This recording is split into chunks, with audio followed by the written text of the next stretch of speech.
Good? Okay. All right. Well, thank you all for coming. Tonight we're going to talk about emergency preparedness for individuals. I'll go into what we're going to cover a little bit more. But first I wanted to thank RAFT for putting this together tonight and MMC TV for recording this and putting it out, because I think this kind of information is really great to get out to more people, and I know it's hard for people to come down, so the ability to have it online, or at home is great. I'll let somebody from RAFT talk in a second about who they are and what they're doing, but there's a list of your board members there. And then I'll come to this one. Before whoever it is going to talk, they need that microphone. Where did that microphone go? Great. Who wants to speak to RAFT? All right, Renee, here you go. Just hold it and talk. The box? Okay. Yep. All right. Sorry, it's funny. Anyway, so my name is Renee Greenlee. I live in Huntington, and I'm part of RAFT. There are several of us here. Prem is here, Susanna's here, Barb is here in the back. But essentially, we're a group of volunteers that are forming a long-term recovery group that serves Huntington, Heinsberg, and Richmond.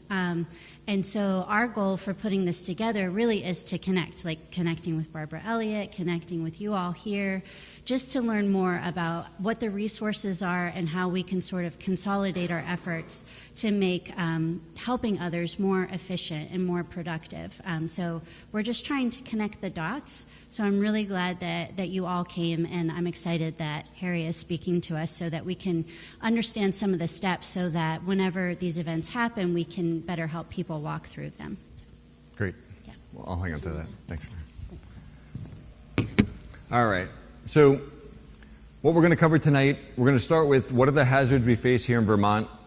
We're going to talk about a little bit about emergency management, because a lot of people don't really know what that is. You know what emergency services are, but you don't know what emergency management might be. We're going to do a quick recap of the 23 and 24 flooding. Obviously, that affected this area, so some of us are more familiar than others.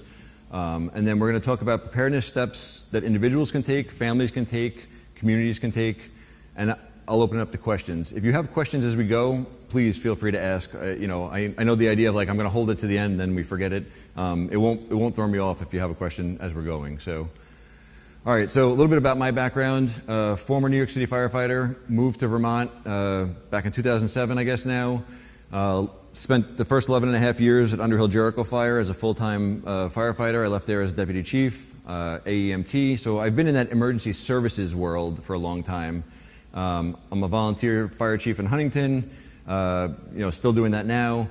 But 4.5 years ago, I switched gears and said, I want to try this emergency management thing, and I want to cover the whole state and be able to, give back to the whole state, not just one or two communities. And I'm still giving back to my community. But in addition, I'm one of our, so I work for VEM. I'm also one of our watch officers, which we'll talk about briefly what that is. But we go on call for 24/7 for 7 days at a time, and we cover the whole state, anything going on. So we'll briefly touch on that. And then during emergencies, we stand up the State Emergency Operations Center, and that's the way we can support towns and individuals. So we'll get into, we're not going to spend too much time on that, but it's nice to have a background of what all this is. So I'm going to disclose, we love acronyms in emergency management, and I'll give you an example in just 1 second, but FEMA has a book of acronyms that is 448 pages of just acronyms. I kid you not. So we love to talk in acronyms. If I say something and somebody wants me to, please just say, what does that mean? And I'm happy to spell it out if I didn't. So I just showed you a slide of who I am. Look at how many acronyms were in there. I mean, it's kind of funny. So, all right. So I'm a regional coordinator as my Blue Skies job for VEM. And what that means is we now have 6 of us. And we work with the communities to help with planning. I meet with each town to work on their emergency plan. We'll do an exercise, like last Monday I did one in Shelburne where we actually exercised if the school had an emergency and they had to relocate and reunify, and all the first responders were involved and the town was involved. And we actually walk through it in a safe environment so that if it happens in real life, we have learned what could go better and also recognize where our strengths are. So that's some of what we do. We serve as the main point of contact for the town. So I cover Chittenden and Addison, so I've got 41 towns. And what I want is towns to say, like, I know I need to talk to somebody, but I don't know who. I want them to come to me, because if I don't have the answer, I know who does. So we also act as a liaison to towns, and this just happened in the last few days in Heinsberg, where they had an emergency with water to the mobile home park there. 3 roads didn't have water for about 4 days, and they spun up their emergency operations center, which we'll talk about what that is.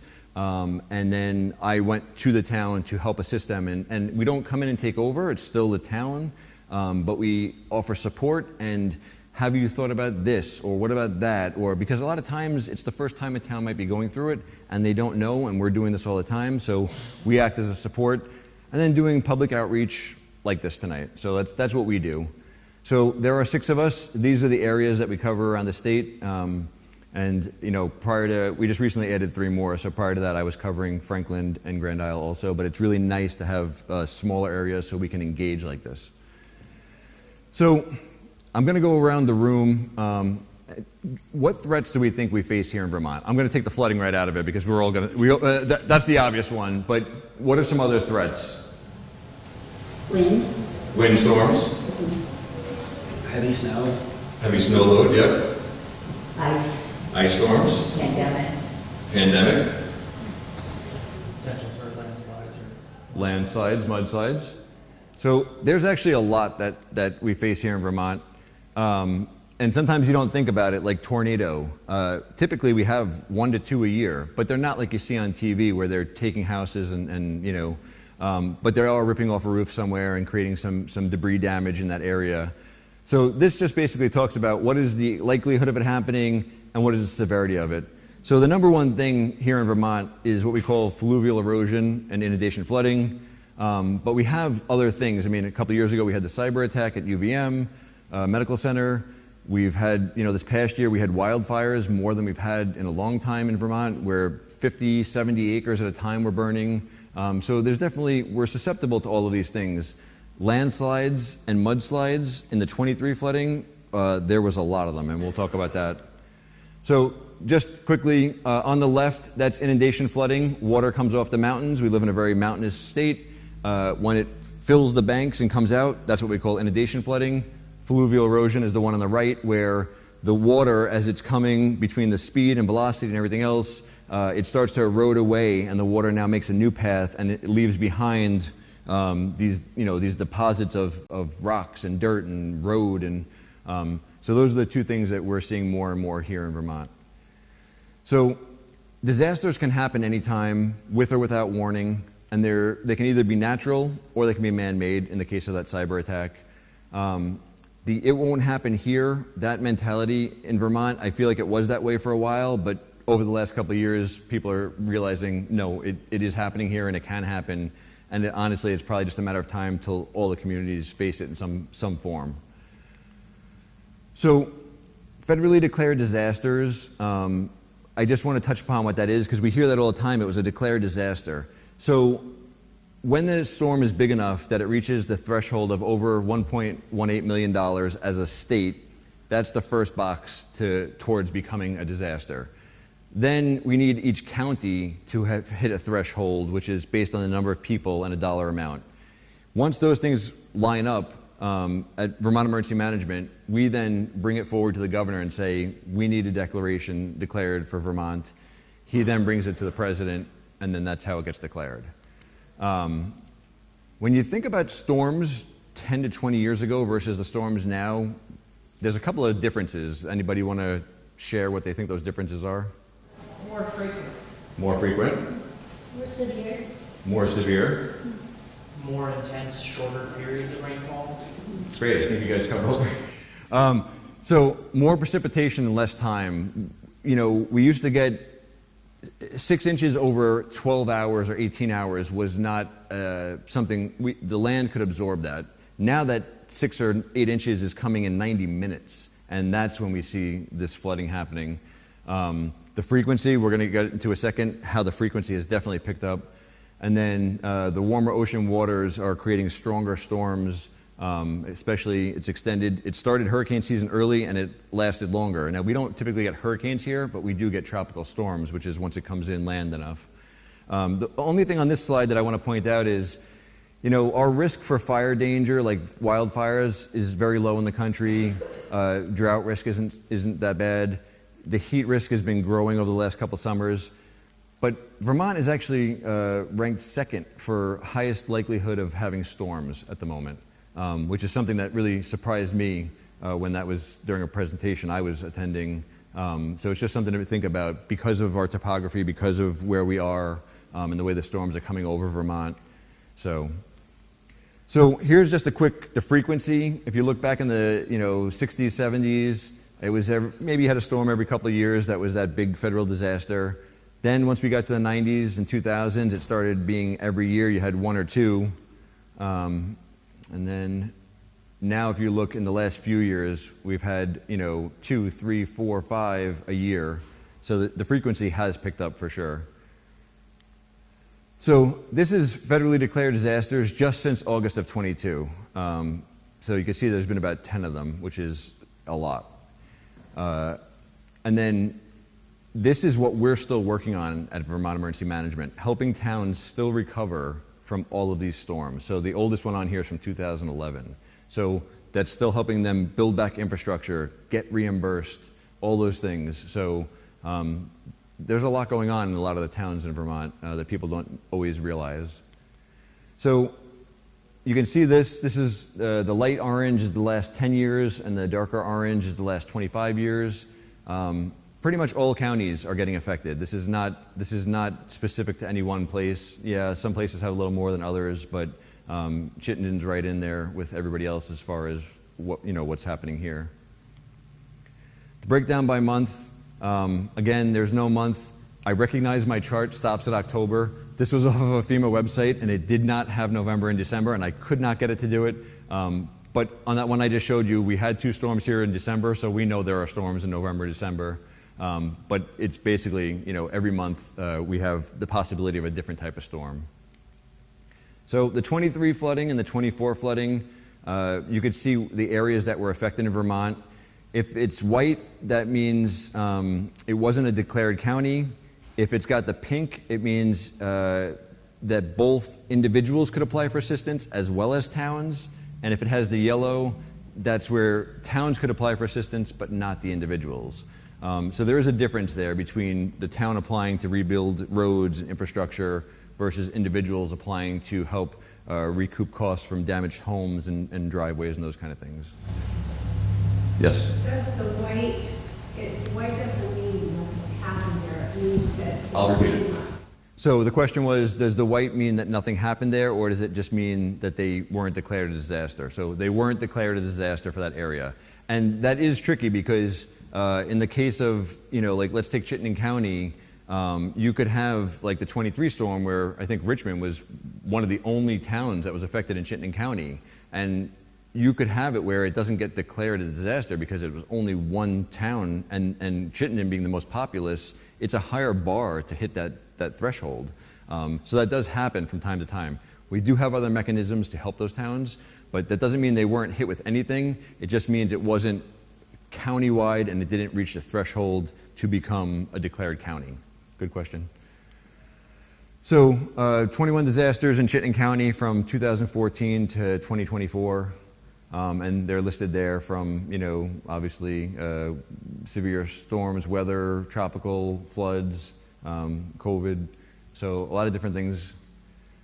So VT Digger had done an article last year about Vermont in the top 10 states with most federally declared disasters.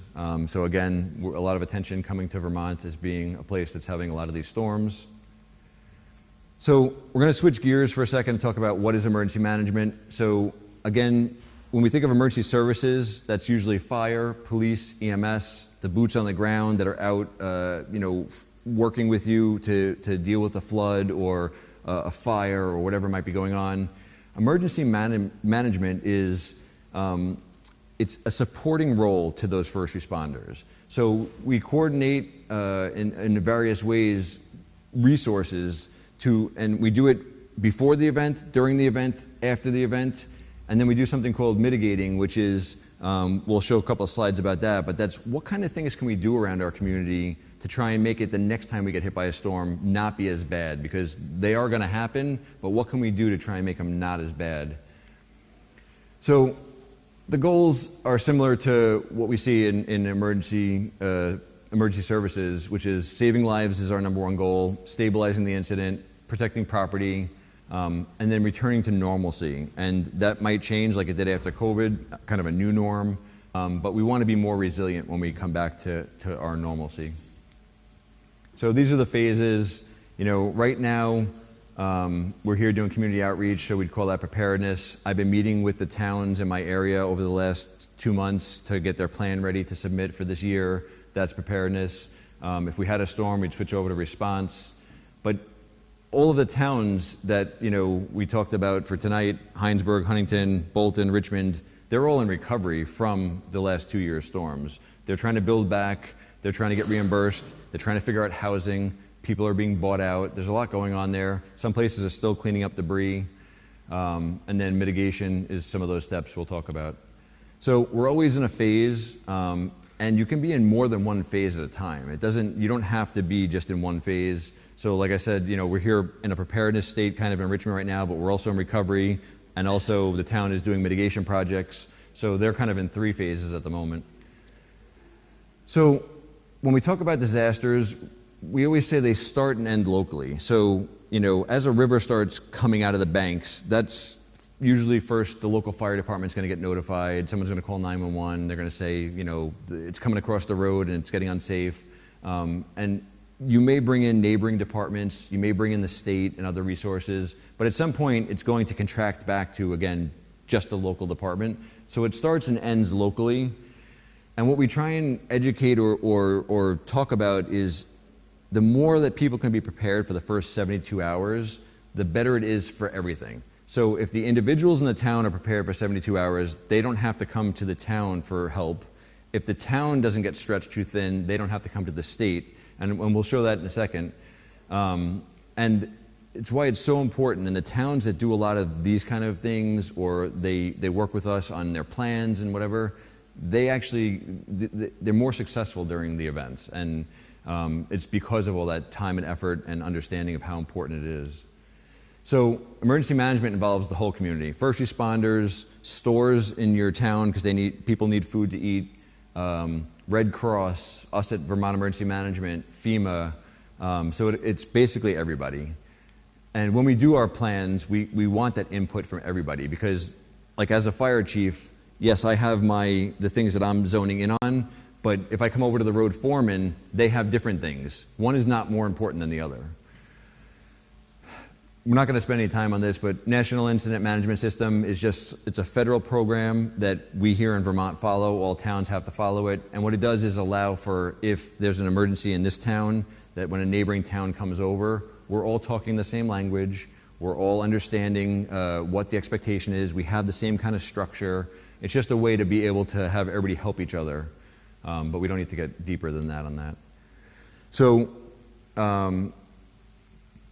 I've kind of started to talk about emergency management. Does anybody know what's different about emergency management here in Vermont compared to most of the country? Well, you know. Is it that it's regional? So it's that it's town-based. So most of the country is county-based. Here in Vermont, every town has their own emergency management. So the expectation is a town will try and handle a disaster or emergency at the local level. And we'll get into that in a second here. There'll be a slide that goes deeper into it, but so every town has what we call an emergency management director.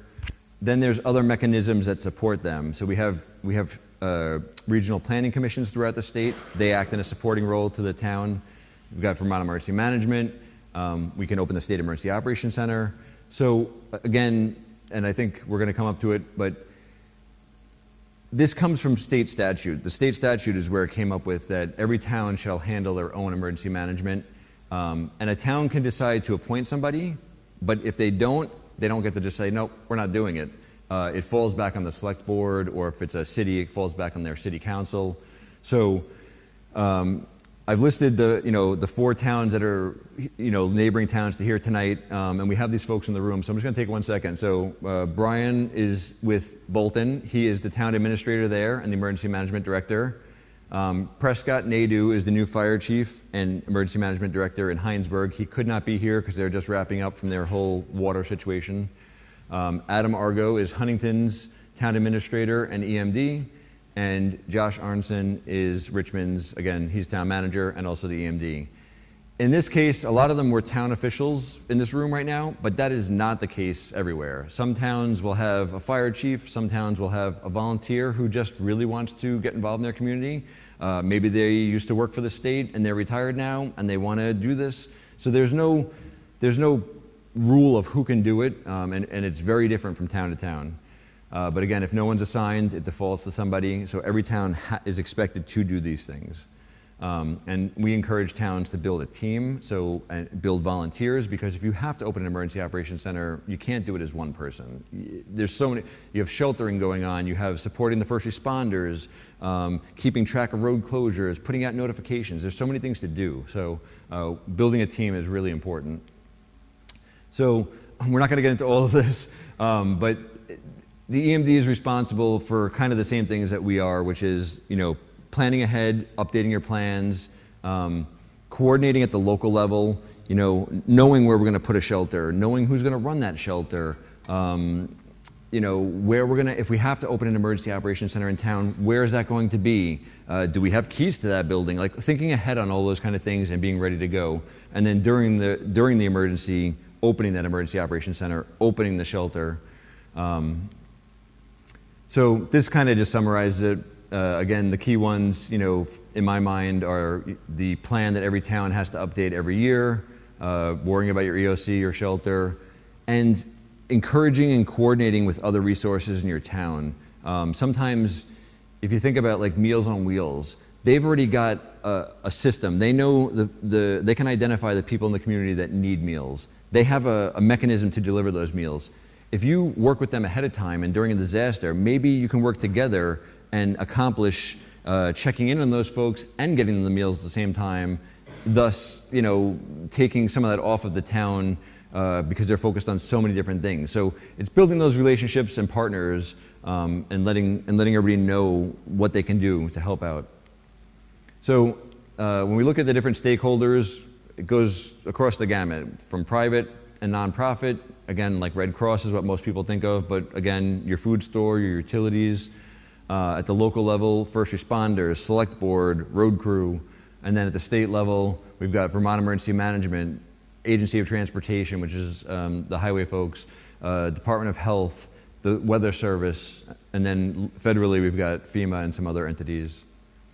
So on our website, we do list the EMD for every town. So if somebody in the town wanted to look to see who's the EMD in my town, because I have a question about something or I have a suggestion for them, they can go to our website, just type in VEM EMD, and it'll bring you to this list, which is our public-facing list.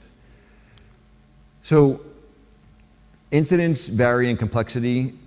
Every day in towns across Vermont, there'll be a car accident, say, and the local fire department, police, and ambulance will go and they'll handle it, and it'll stay that small.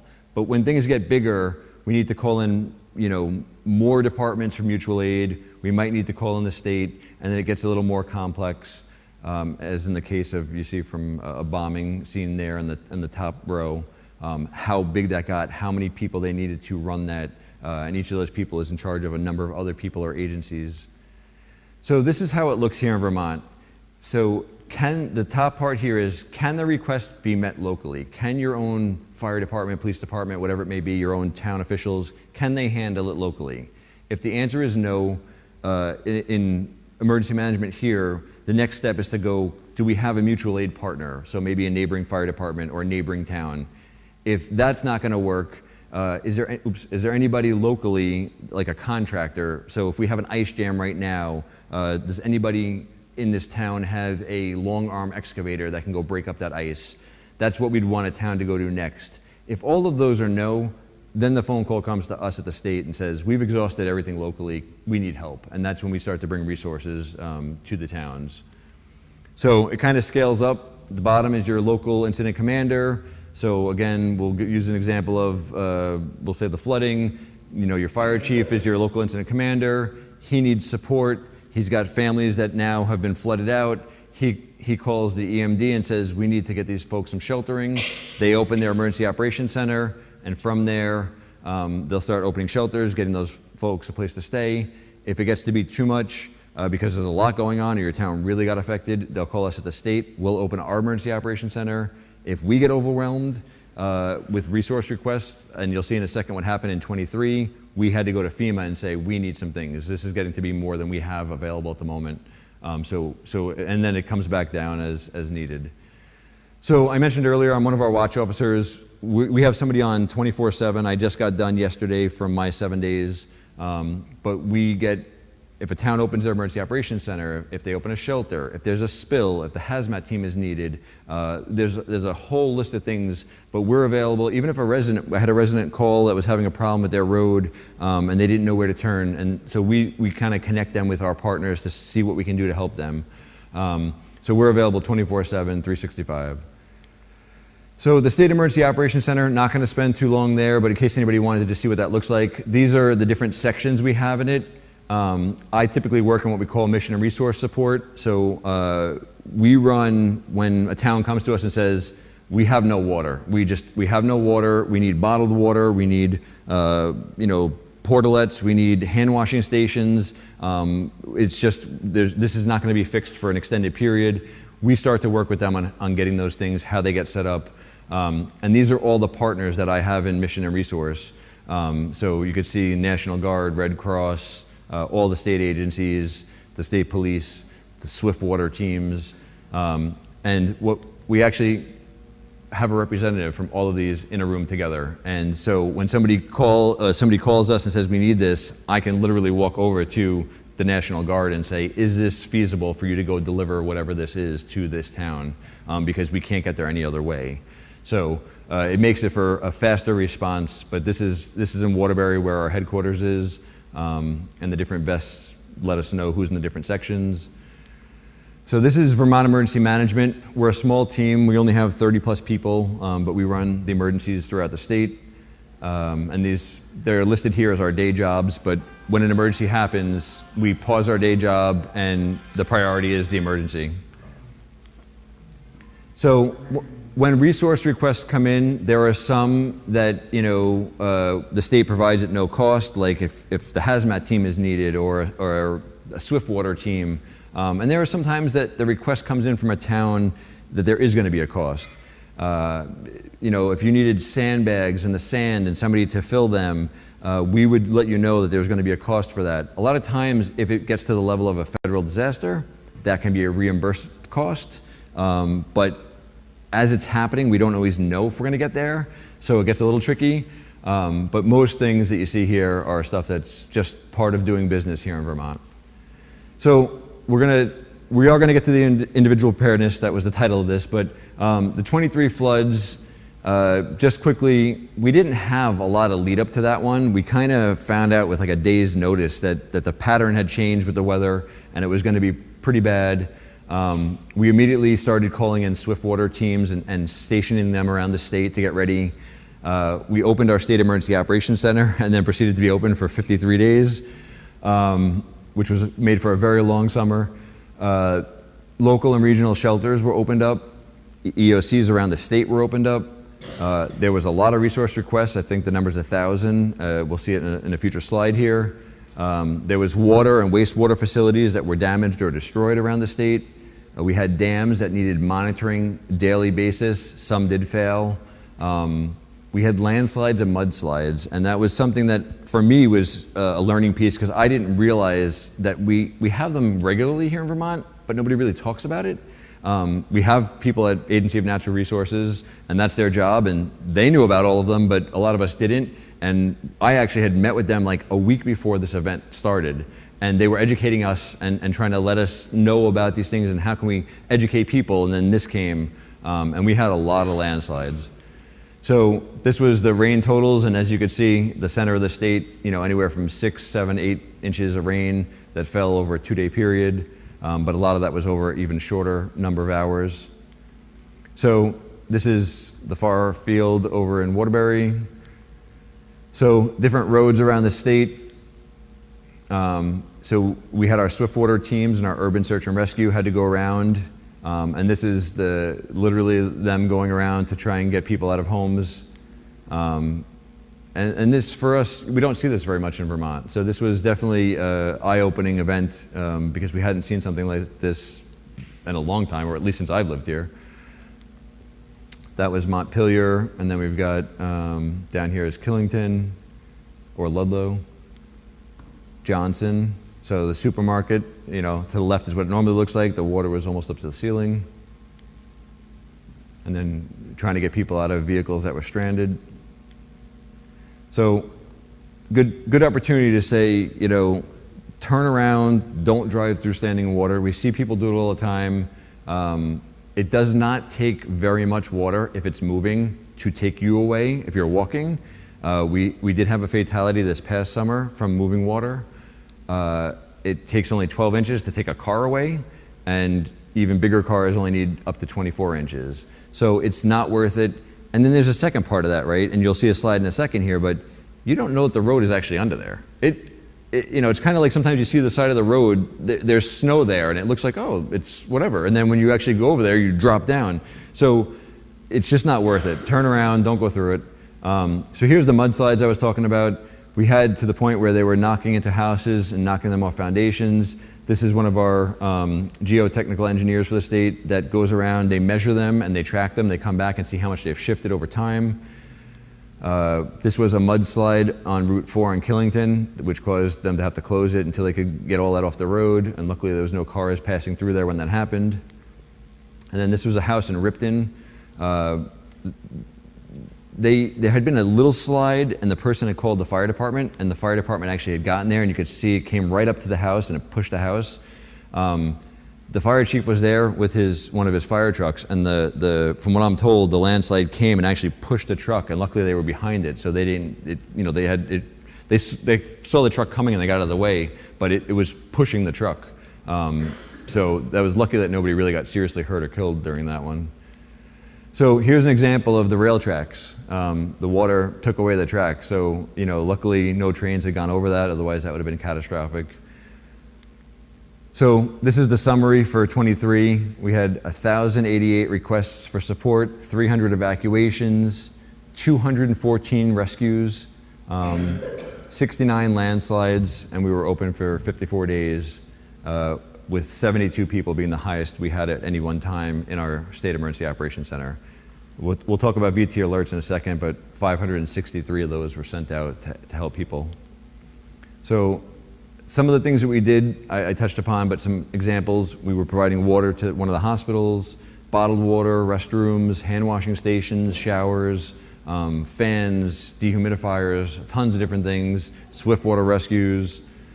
The way we fill these things can be a variety of donations we have state partners, we have contracts with other people throughout the state, and then the town would have to seek reimbursement after that. We have FEMA, and then we have what we call EMAC, which allows us to call other states, and we had called like Pennsylvania, and they sent geotechnical engineers because we had so many landslides, we didn't have enough people here. We called other states for swiftwater teams to bring their boats and their members to come up because our teams were getting really tired and it was becoming unsafe, so we needed support. During the disaster, all the requests should come through the local EMD. We have a lot of people that have great intentions and they want to help. They own the country store, or they're just, you know, really involved in town, and they were calling us and saying, we need 3 pallets of water, but then the emergency management director was also calling and saying we need 3 pallets of water.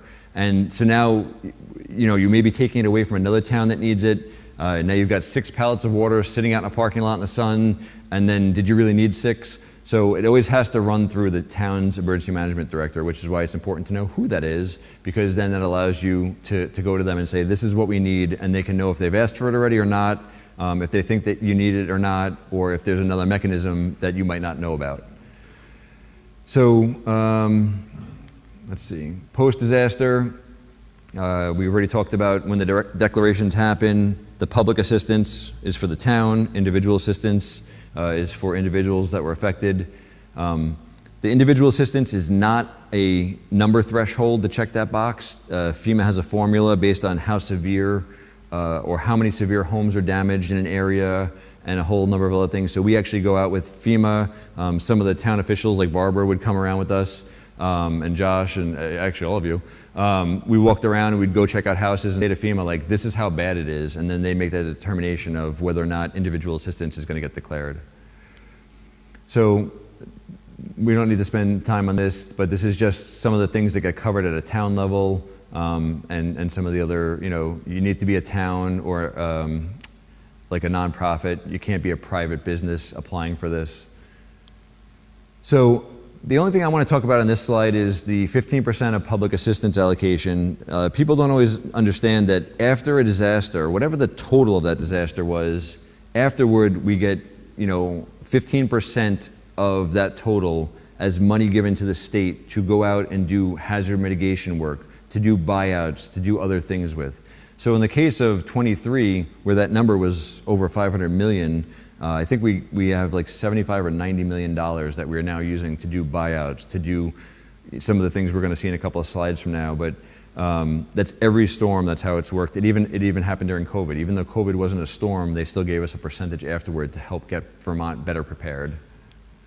So that money goes to things like home buyouts.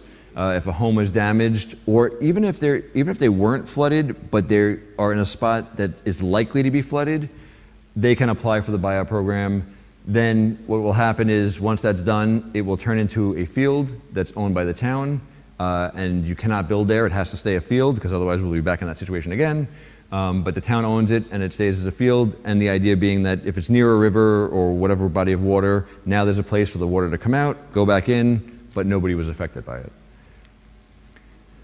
There's money used for flood proof. Yes? So they take away the whole structure, anything man-made. What about a septic mound? Would that be removed as well or left? That's a good question. I honestly, that's not, do you? I asked FEMA that question. Yep. And they said if it's a federally declared disaster area, that you can apply for replacement of a septic system. That's so the question is if a home is bought out and there's a septic system, if we're gonna get rid of the house and have a field, would the septic system be removed also? I honestly don't know that answer because that's not my lane of VEM, but I would love to know that for the next time. But I would assume yes, because yeah, we'd want to take anything that could later on be unearthed and become downstream at some point. So yes, usually I think it would be just getting everything out of there, and that's all part of that buyout program. It's not, the homeowner is not responsible for it. Once it's bought out, it's part of that program. So we've got floodproofing of buildings. So this building on the top here actually did all of that work ahead of time and had this flood, and that building held. It did not actually get into that building. Our headquarters in Waterbury has a similar kind of thing where we can put up dropping gates and they keep the water from getting into the building. Maybe sometimes it's hard for us to get there because the parking lot is flooded, but the building is not getting flooded, so that's good. Elevation projects, I believe Richmond has a couple of elevation projects. I think they've all turned into buyout projects. Okay, so they've shifted the buyouts, but we are seeing, I know there is a house that did do an elevation, not through a project, but they did an elevation.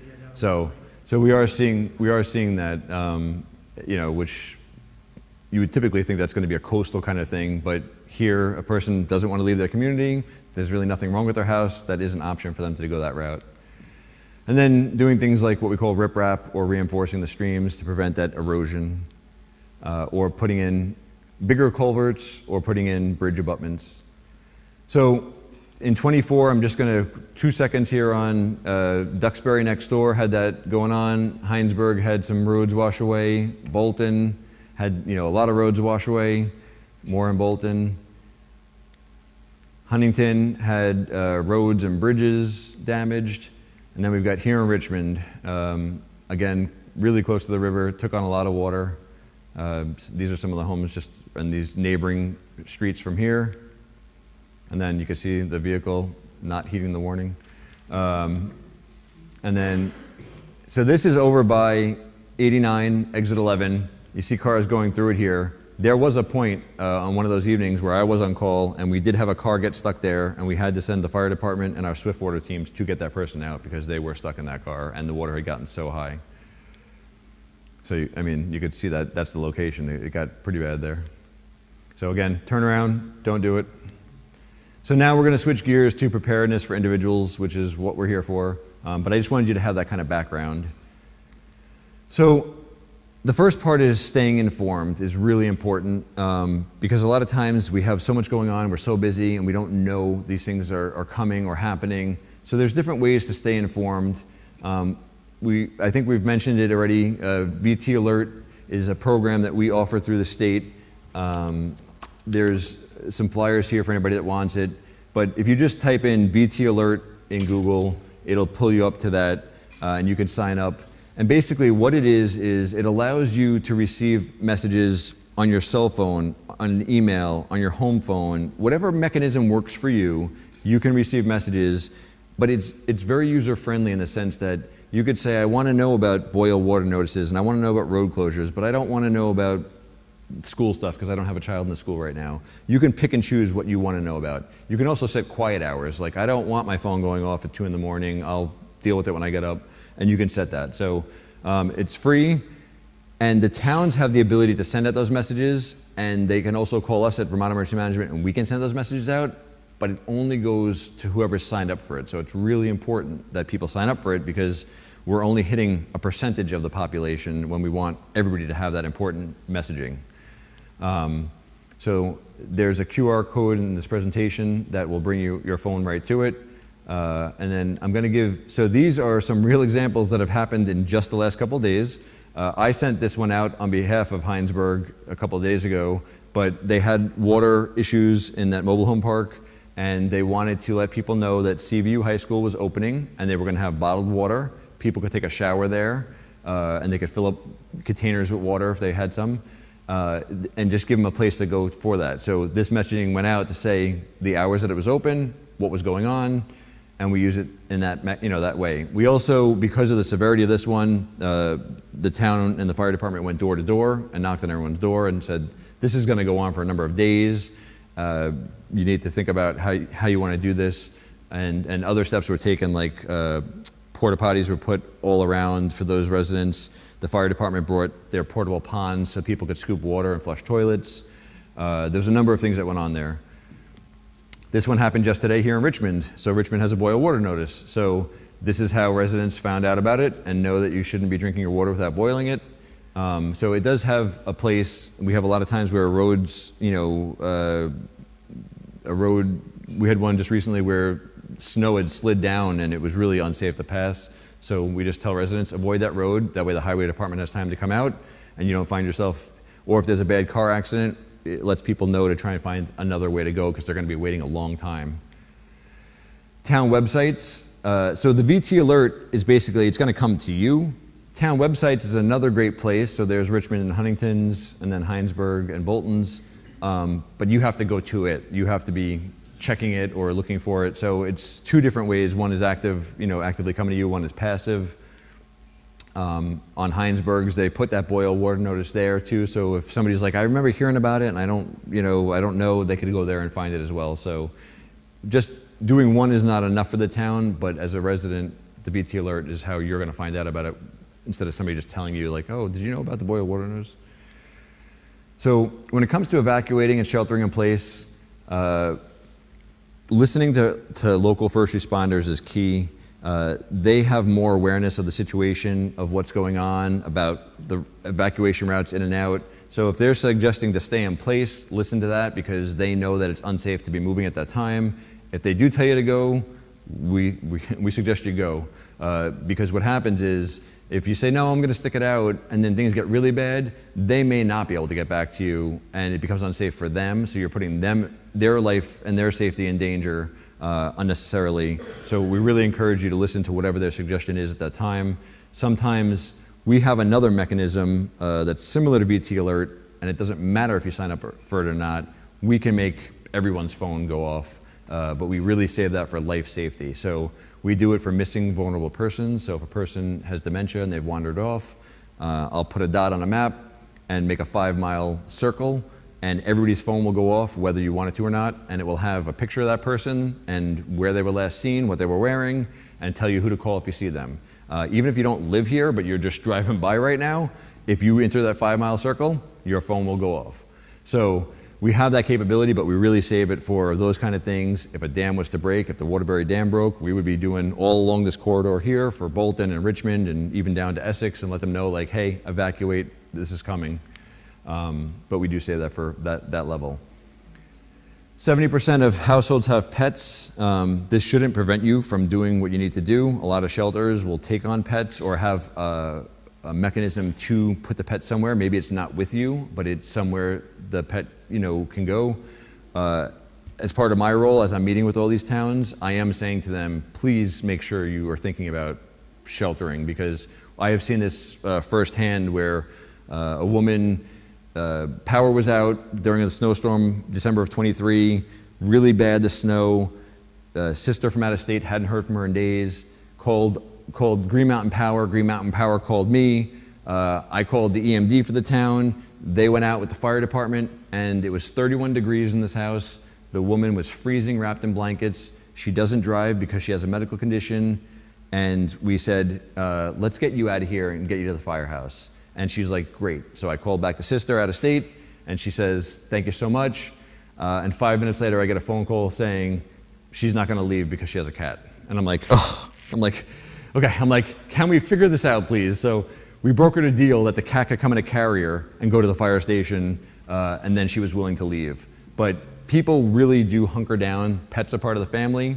No judgment there. I have 2 dogs. I love them. But I would not put myself, I would take them with me and we'd figure it out, or we could put them in the car and they could stay in the car or whatever. We're going to do what we have to do, but they should not prevent you from keeping yourself safe. So I have an example here on the table and the picture for those at home of what we call a go kit. Having something like this ready so that way in case you do have to leave pretty quickly. The kind of things we have in there is anywhere from some canned goods to a little bit of medication if you're on a medication that way, because if you're leaving in a hurry, you're not always thinking about medication, but wherever you go, you need that medication. And with the flooding we've had the last couple of years, sometimes pharmacies in towns were knocked out. I'm sorry, I forgot your question, I'll come back. Pharmacies were knocked out and you couldn't get that easily locally, so taking some with you to buy you some time is really important. I'll come to your question, I'm sorry. I was wondering if you know what people have done about livestock. Livestock is a trickier one. We do get requests for that sometimes about warming when there's power out and lack of water when water is out. Typically what we do is try and contact the EMD in the town, and it's pretty neat to see the brainstorming that happens on how can we figure this out as a group. And there was an example of there was no water, I forget what town it was, down south in Vermont, and all the cattle had no water, and we were trying to figure it out, and it was this time of year. So I said, somebody's got a truck that's going and collecting sap. Can we fill it up with water and go make a water delivery? It was that simple. Then we called the firehouse and said, can we fill up the water from the fire station? Great. And so sometimes it takes that kind of group effort as a town. There's no easy answer for the question about livestock, but it is something that we take seriously, and we do try and help towns figure it out if they can't. I don't have there's no standard answer though as to, but thinking ahead and having some backup plans is definitely encouraged, because waiting till roads are impassable and other things is we're kind of playing from behind at that point. So I don't know if that answered it, but we do still try and figure it out, just like if it was people and animals.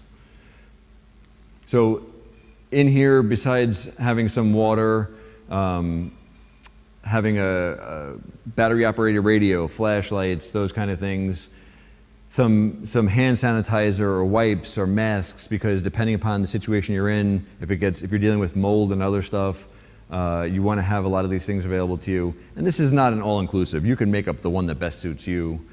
This came out on CNN last October about why a go bag can mean the difference between life or death, especially when there's very few resources in those first 72 hours because places are cut off. So if a town is cut off, there's no roads in or out.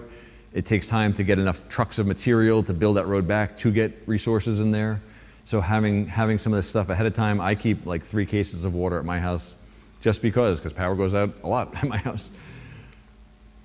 So the must-haves here, this lists some of the things in that go bag, but having 1 gallon of water, well, you're not gonna put it in the bag, but you're gonna have it ready to go. Having a gallon of water per person, having a 3-day supply of food for you and your pets, prescription medications, the flashlights, maybe a first aid kit.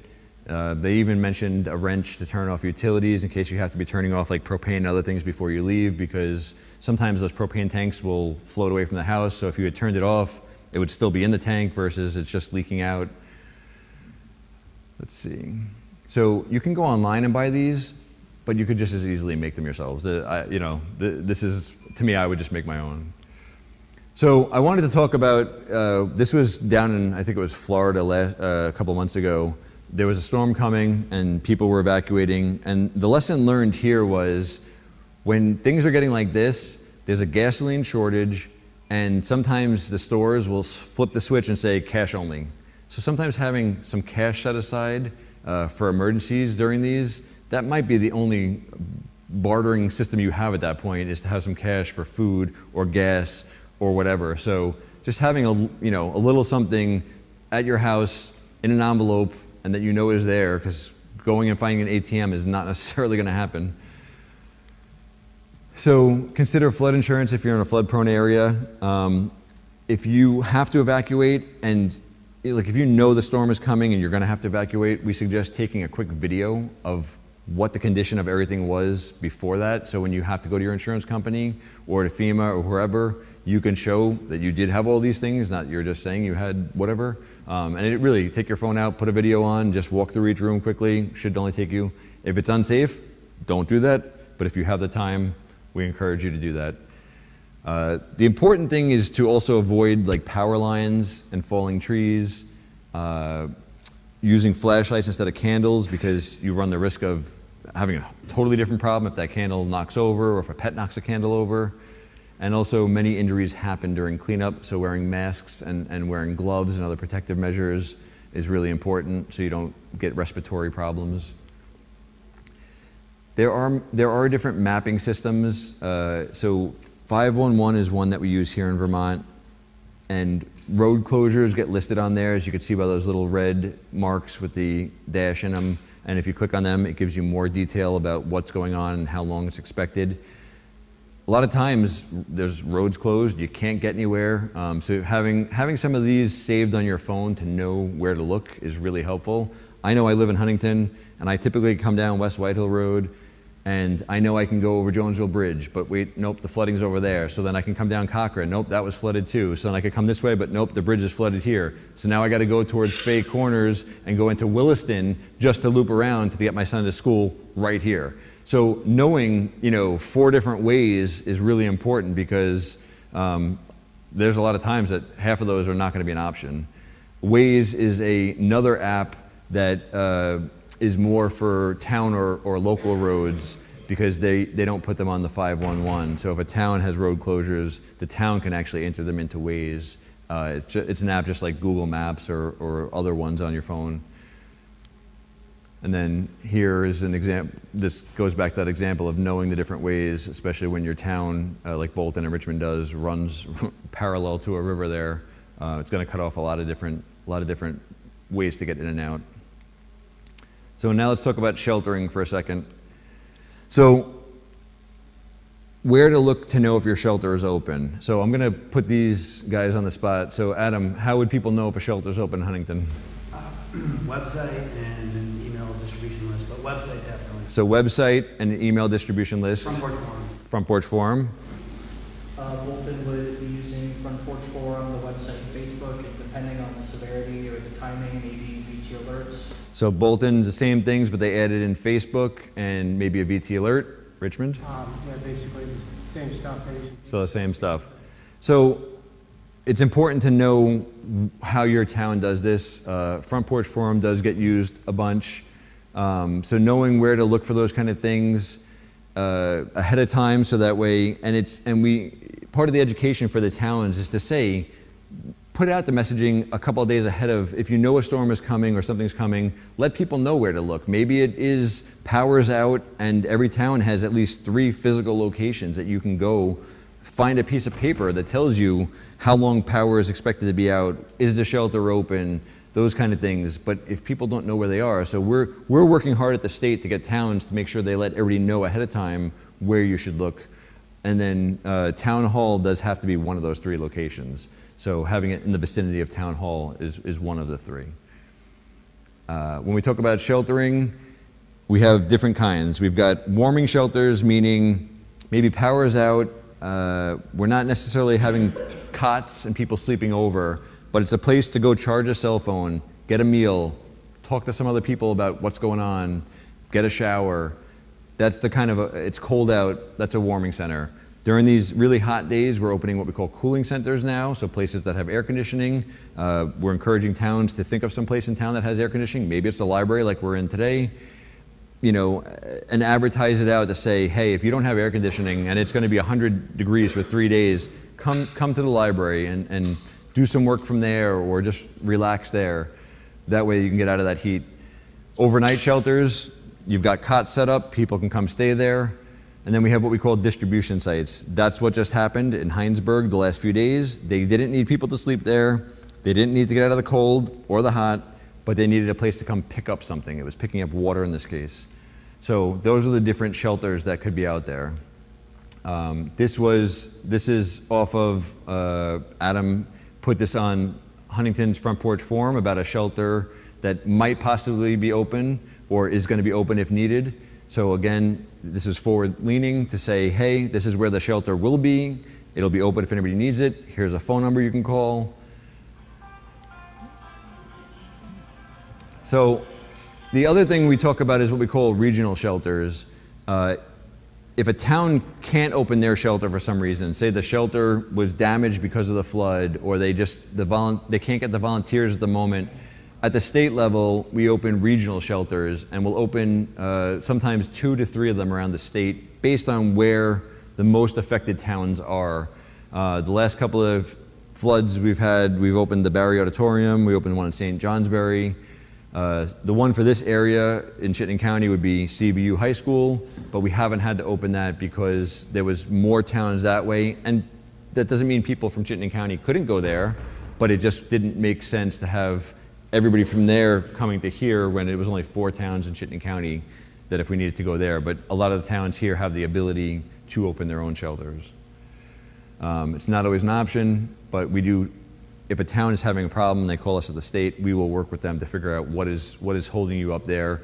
Do we need to see if we can get some Red Cross volunteers, or we have something called MRC volunteers through the Vermont Department of Health, so we can try and work with you to see what the holdup is or what's holding you back. So those needing assistance during a disaster or power outage. In every town's plan, we list the schools and daycares and senior centers and those kind of places where you have a few individuals that are taking care of other individuals that during a disaster, they may get overwhelmed and they need checking in on. So that's part of every town has that in their plan. But what about the individual who's on home oxygen or has a medical condition and doesn't drive? Instead of that, we have a program here in Vermont called the CARE program. And again, if you just Google CARE, it stands for Citizens Assistance Registry for Emergencies. Anybody in the room can take one of these. I put them on the table. This allows you to go in or put it in for a neighbor or a loved one, and you're putting in the address and what the situation is. So, you put in your mom is on home oxygen, and if power goes out, she's going to run out of oxygen within 3 hours. And what that does is, during a disaster, the local fire chief or the emergency management director in each town can call us at the state, and we give the list of all of those people, and they can then go check in on them. The program is run by the E911 board, and they also reach out once or twice a year to make sure that the person is either still in the same situation or that they still live there, because maybe they've moved, and they kind of keep that list up to date for us. But it's a really great way, at the individual level for people to be able to have somebody come look in after them when flooding is so bad or evacuations are happening or power is out for days. So I encourage anybody who's not signed up for that, that knows somebody that should be signed up for that. We've got this great tool. It's free. Please use it. So that's the brochure for it. So a closer look at some of the information is like, would you require an ambulance, or what are the forms of transportation that person can use? So if they're in a wheelchair, maybe they need a wheelchair van. Do they have a service animal? Do they speak a foreign language and need an interpreter? Oxygen, and how long they have it for. So there's a whole slew of things that a person might be putting in there. Now talking about power outages. So this is what I actually have. I've got all these LED lanterns ready to go. They last a really long time because they're LED. And I can put them around the house, one in each room, give them to my son, give it to my wife. And we don't have to worry about, how long not being able to see what's going on at night. For me, because I work for the state, I have to be able to always keep my Wi-Fi going so that way I can be in contact with my counterparts, or if I'm on call for the 7 days. So I've got battery backups, I've got headlamps and all that kind of stuff. I do have the candles as like the backup to the backup to the backup. So when we talk about power outages, here's the individual part of it. If you are going to run a generator, make sure the couple of things that your generator is facing away from the structure and that it's not that close to the structure. When I used to work in Underhill Jericho Fire, there was a call at the Jericho Country Store where power was out and there had been a generator that had been put in there and it was facing the building. So when it was running, it was coming right into the store. The family lived above the store. Thankfully, they had detectors and they were alerted. Otherwise, unfortunately, they could have gone to sleep and not woken up. So having detectors, which we'll talk about, but also making sure it's far enough away, facing away, is really important. The other thing about generators is some people that are handier than I am hook them up and try and feed them back into the line and do all these things. That's dangerous. It's not great to be trying to do things back into the power grid and then when they turn it back on and you don't know and getting shocked. And so we don't encourage any of that. So yeah, electrocution or shock. Generators, people try and fill them while they're running and then that causes a fire. So turn it off for the 2 seconds that you're filling it up, then turn it back on. It's not going to affect anything. Just be safe and smart about it. So, and this is exactly what, so I've got the battery backup on the left. If that goes out, I have a inverter, which I bought on Amazon for $30. And I put that in my hybrid vehicle, which uses very little to no gas. And then I can run an extension cord into my house. And I kid you not, I did this for 7 days on the December of '23 storm. And I was able to power my laptop, some LED lights for the house, and the Wi-Fi, just on having this $30 inverter going into a vehicle that would turn on for a couple of minutes to recharge the battery and turn back off for the majority of the time. I don't even think I came off a full on my gas on my car. So it was wild. So for me, it's about having multiple ways that if one of them runs out or when I needed to recharge this, I had this other system going, and then I could recharge that in the vehicle also. So power outages, depending upon where you are in the state, Green Mountain Power or a different utility might be in your area, the co-op, there's a whole bunch of them. They have websites that give you where the outages are in the state. If you go to the town and click on them, usually it will tell you how many, and then it'll even break it down into when it went out and when they expect power back on. So there are ways to know this if you still have cell phone or are going to go into an area that has cell phone, or if you're out of power but somebody else in town still has power, you can go there to check these kind of things. Let's see. So this is me clicking on one of them and it showed the exact which road it was, and then that there was one resident on that road, that it's been reported. That's the other thing is sometimes they want you to report them and you're like, did somebody call in already or not? So when you go on these, you can see if it has been or not. There are other sites that we monitor that tell us how many power outages there are in all the towns at any given time. So that also clues us into how bad a storm is when we see a whole area get wiped out of power, that storm came right through there. This was the December of 23 storm. This particular time we saw the spike here, so that's when things were getting bad, and then the power is getting restored thereafter. We bring in utility companies from other states, Canada, when we see it coming, or if we don't see it coming, as soon as we realize there's a need for that, we bring in tons of resources to get power back on as quickly as possible, because we understand how important that is. And then this is the co-op site, the way they do it. So before I talked about power lines down, people should not really ever go near power lines. Just because the power line is there and you're like, oh, I've got no power at my house and the power line's there, it's fine. You never know when someone's trying to fix it and turns it back on. If the power line is still active, it can have a 35-foot radius that as you come closer to it and you've got 1 foot that's outside of that energized area and 1 foot in it, you have created an ability for it to go through your body and electrocute you. So we really recommend staying away from power lines. Sometimes they're caught up in trees and people want to be really helpful and start getting out chainsaws and cutting the trees off and those kind of things. That needs to be coordinated with somebody from the utility to make sure that they're not energized and they're not putting themselves in danger. The other thing is if you're in a vehicle and a line falls in your vehicle, you see it in shows sometimes, you need to, staying in the vehicle is the safest place. You're on rubber tires, there's no connection happening to the ground, you're safe in that vehicle. If you have to get out of the vehicle, you can't do that thing where you put 1 foot down and you've got 1 foot in the vehicle. You do have to jump away from the vehicle. But again, you should only be doing that if the vehicle's on fire and you really need to go. Otherwise, call somebody and they'll come and kill power to that and then help you out. Medical emergencies. So for this area, we've got Richmond Rescue, covers all the towns that were invited tonight. They cover, I think, 7 areas total. So this is the crew.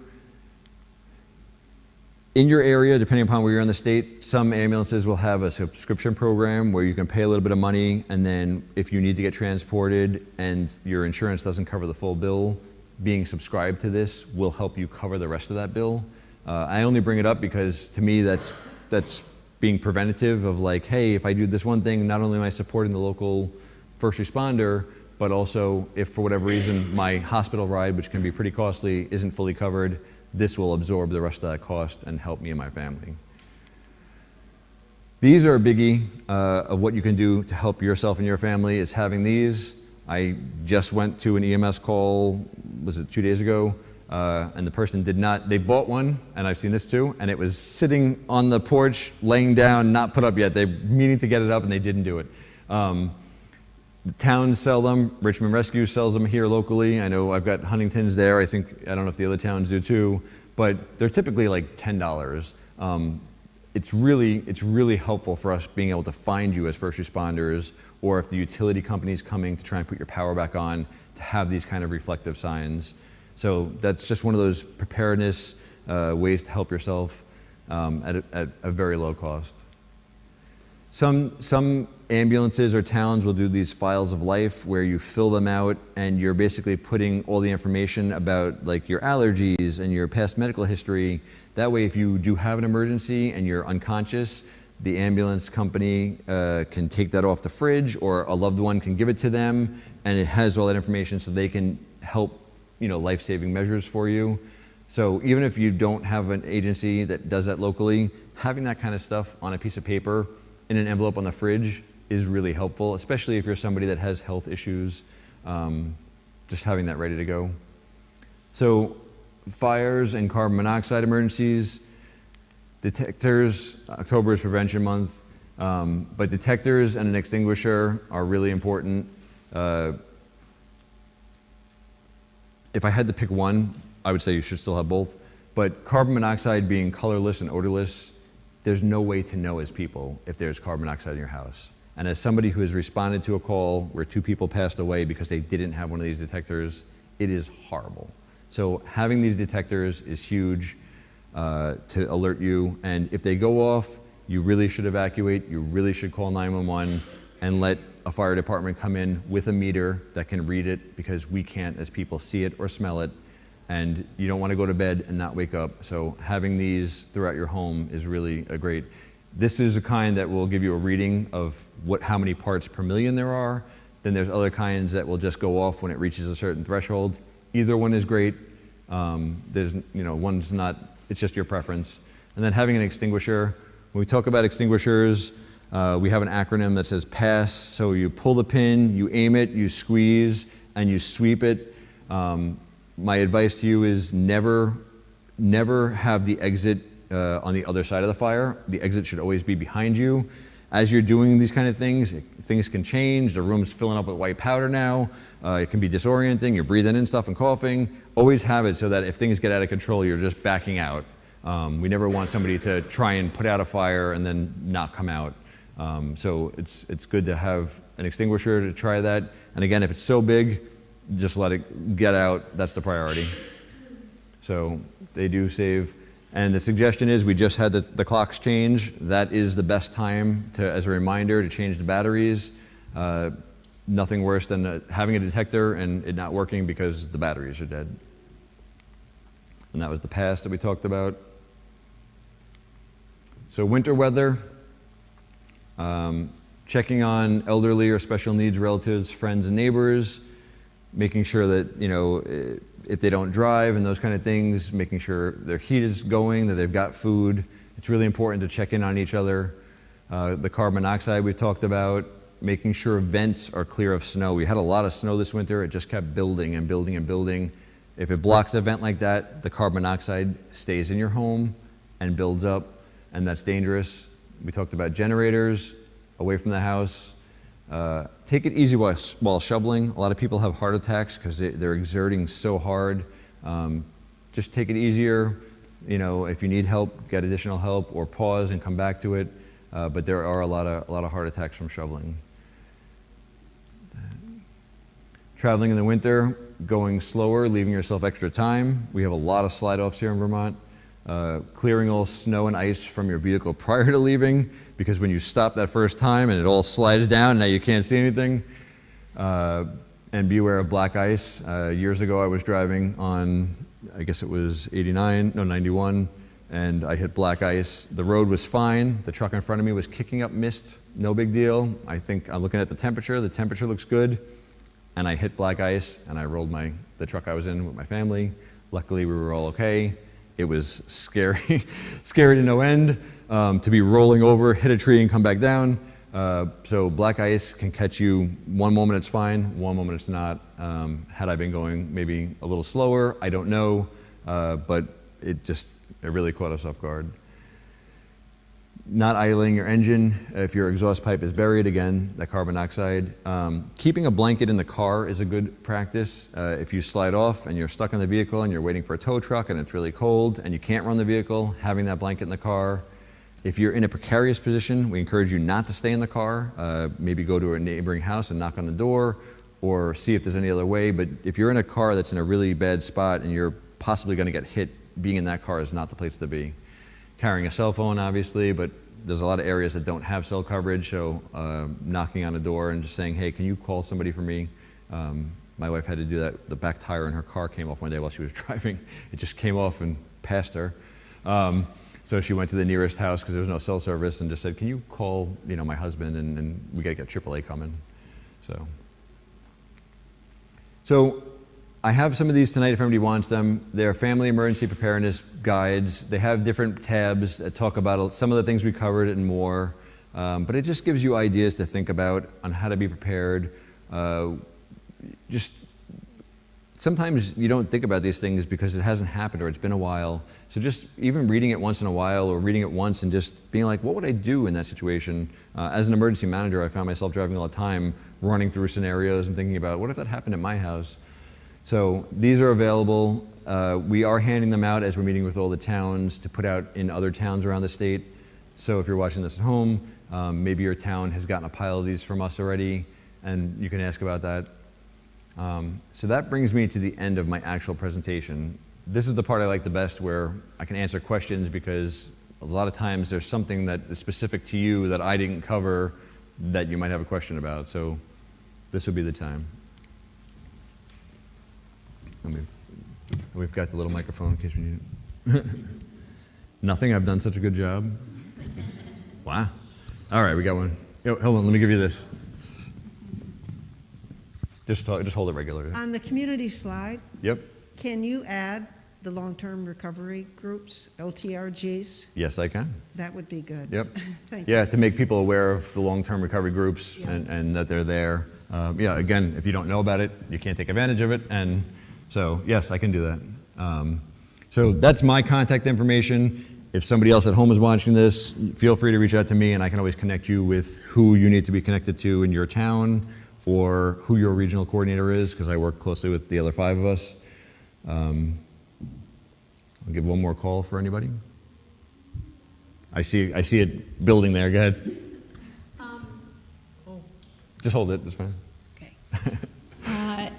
I saw that you have FEMA on there, but you have a zillion other things, and they're all intertwined. So if it should happen that the federal response is not there or is less than we would expect, do you think that, well, you giving this presentation will help, because that's probably partly why you're doing Right. it, to get the towns so they're more independent that way and not as dependent on the federal. So as it stands today, we obviously there's a lot of stuff in the news and in the media right now, and things are changing by the day. Here in Vermont, our view is we're business as usual. We still have projects going on. FEMA is still reimbursing those projects for towns. We are still meeting with towns every day. So we're still going forward. If that should change, we'll deal with it then. But here in Vermont, again, the first level is your town. The next level is the state. And for us, the reimbursement piece is what a lot of towns look to FEMA for, but it's not necessarily during the emergency.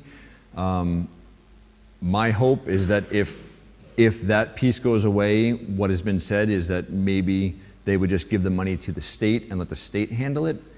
We're only a team of 35, so we probably need some more people. Because right now in the state, we still have over 100 people from FEMA helping from last year's flood. And at the high point, we had 300 people from FEMA. So that's a lot of support that they come in and give us with meeting with towns, helping paperwork, measurements, GIS markings on the roads so we know how to build it back and do the estimates on what it's going to cost. So again, my hope would be that if there is a change at that level, and that they would do what their, what the backup would be, is to give that money to the states and let us then fill that role. So I'm optimistic that we continue to be okay, but we have not been informed of anything changing yet. So we'll keep our fingers crossed there. Anything else? I hope this was helpful. And if you just walk away with 1 or 2 things, hey, that's just maybe the next storm or whatever will be that much better. Or just that you now know who some of these folks are in your community, or who we are, or that VT alert. I mean, there's so many pieces here. So hopefully you take away something, but that's all I got. All right.